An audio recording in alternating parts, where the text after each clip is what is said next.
secretary is not a toy. No, my boy, not a toy. So do not go jumping for joy. Boy, a secretary is not. A secretary is not. A secretary is not. A toy. I got into How to Succeed, the stage musical, when I was 20, going on 21. Of course, it was a Pulitzer Prize winning play. It said something very important about the time, the era, about the corporate business. And during that time, John Kennedy, was the president. And in '63, of course, we know that he was assassinated. And so obviously everyone was devastated in our country, let alone on Broadway. And I can choke up thinking about this because it just brought me back to the day. While I was on stage, first night back after Kennedy was shot, I was singing the reprise of I Believe in You. And as I sing it, I'm alone on the stage. J. Pierpont Finch is nowhere to be found. He's gone. And I love him so much. And I look up and I say these words. You have the cool, clear eyes of a seeker of wisdom and truth. Yet there's that upturned chin with a grin of impetuous youth. I believe in you. And suddenly, as I was singing these lyrics, I realized that I could be singing about John F. Kennedy. And then Bobby Morse makes an entrance right after I sing that to my left, and I'm supposed to go and run to him, that I have found him. Or he found me. I ran from this emotion of singing these lyrics to him, and I practically knocked him over, that I hit him with such force. The audience laughed, but it was a nervous laugh. I wasn't supposed to hit him so hard, but they knew why.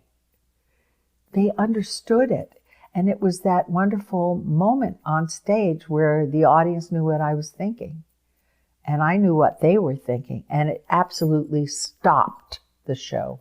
My secretary will fill out the forms. Oh, Smitty. Yes, Mr. Bratt. This is our new Mr. Finch. Hello My there. name is Pilkington, Rosemary Pilkington. Hello. They decided to do the film of How to Succeed in Business without really trying. Obviously had to, because it was so important. It was an important piece, a Pulitzer Prize winner, and it lasted on Broadway for a good long run. They decided to do it, and I never auditioned for it. They called me to meet with David Swift, who directed it, and after I spoke with him and talked to him about how he felt about the movie, he called and gave me the job after that. Smitty, you were going to get Mr. Finch's vital statistics. Oh, yes. Now then, Mr. Finch, the first question Are you is... married? Married? No, I'm not, and I don't even have a girlfriend. Good. When we shot it, we shot at then the Goldwyn Studios in Los Angeles, and that was all the sets from the offices. We shot it there. The rest of the stuff we shot outside in Los Angeles, but mostly in New York. We went to New York and we did the streets, all of the street. And what came to mind right now is J. Pierpont Finch. This was great. I love when they do this. They kind of a hidden camera. And Robert Morse was going down the street with people going by.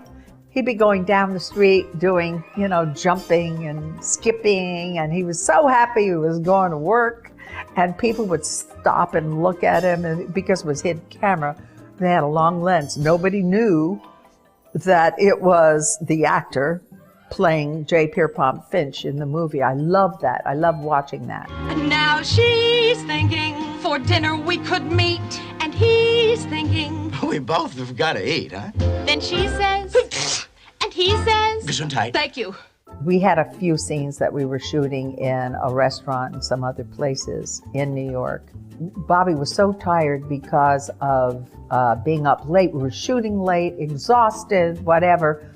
And, usually, they'll do what is called a master shot where you see everything. You see all the actors.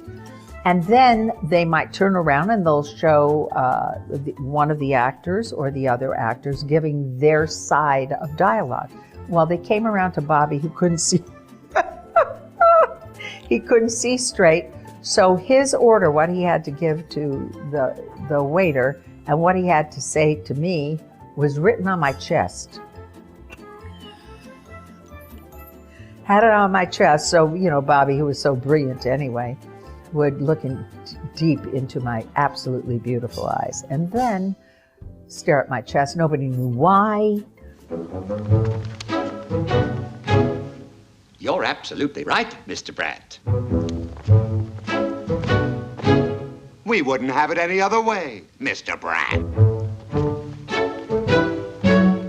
It's the company rule, Mr. Brandt. What's very interesting about doing a musical on film, usually one would think in a film they could do different angles and get the dancers and the singers in shots that were far more complicated than shooting proscenium, which is, as one views a stage play and they say proscenium, it means it's a more flat look at what is happening on the stage as the audience would see it. And David Swift decided, for his own very good reasons, to shoot the show more that way. Not totally, but more that way, to get the sense of what was happening in this musical at that time.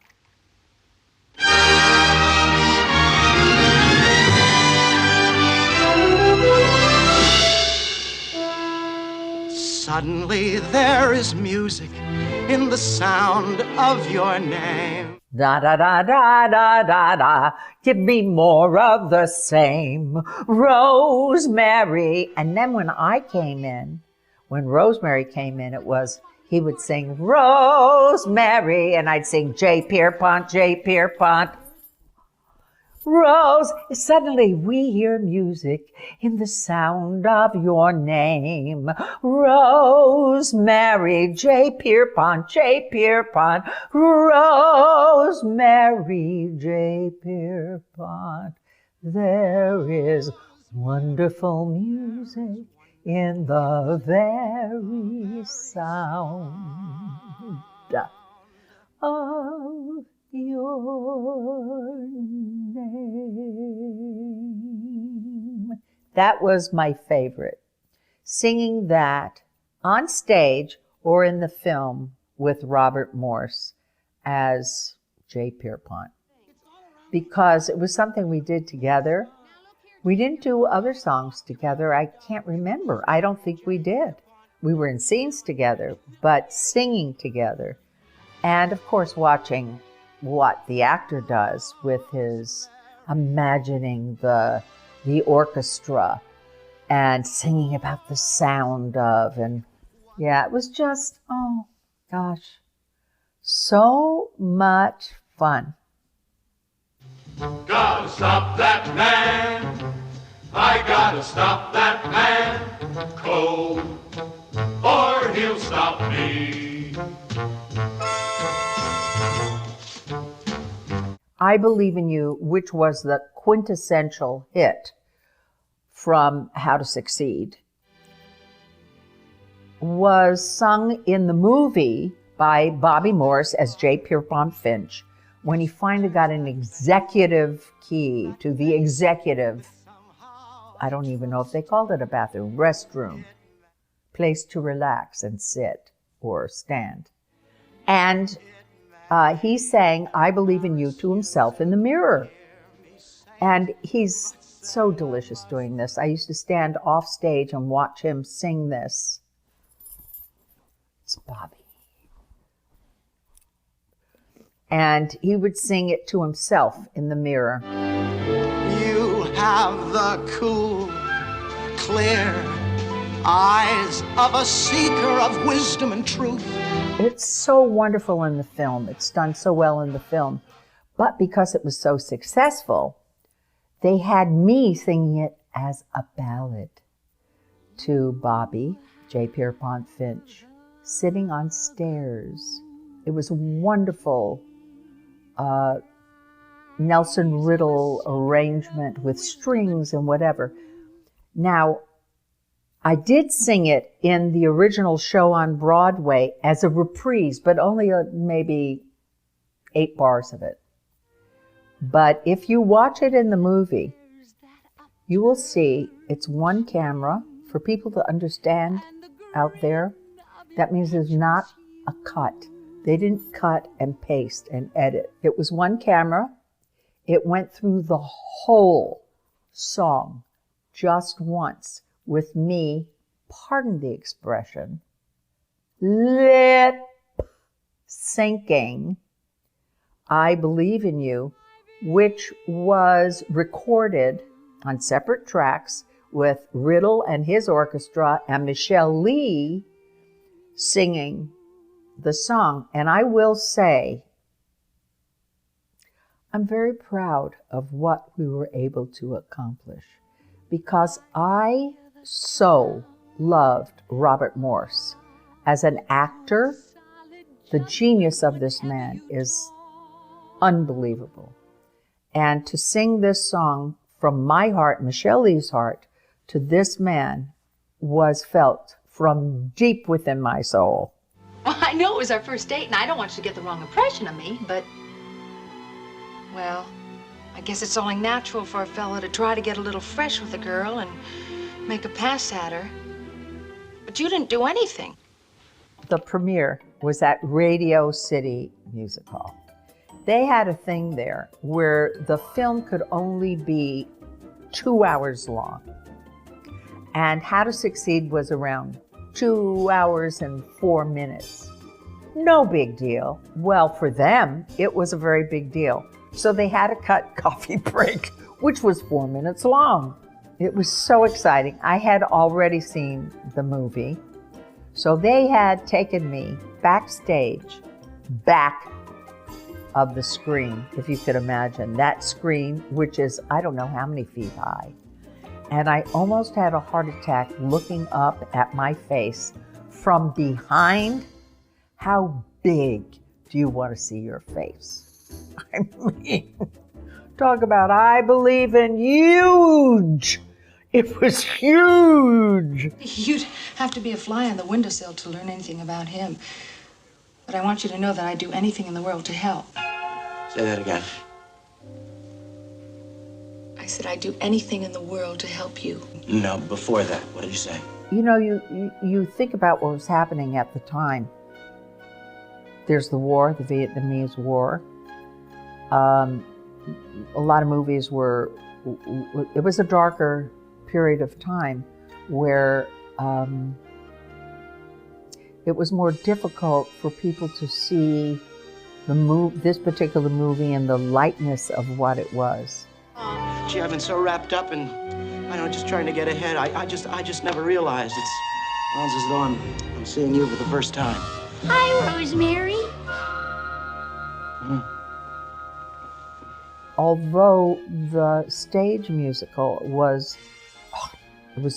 a huge hit, one would expect, and we all did, expect the movie to do what the musical on stage was doing in terms of the acceptance. But, you know, everything is there at a moment of time for a reason. And also it was saying something very interesting about corporate America at that time. Then it didn't do as well as people would have expected it to. Of course, the movie had a kind of cult following, and How to Succeed was not only done once on Broadway to incredible audiences, but Matthew Broderick did it on Broadway. This is a writing that is going to be around forever. There'll be another one in 5 years because it was important to say at the time. Good night, Rosemary. I'll see you Monday at the office. Good night. With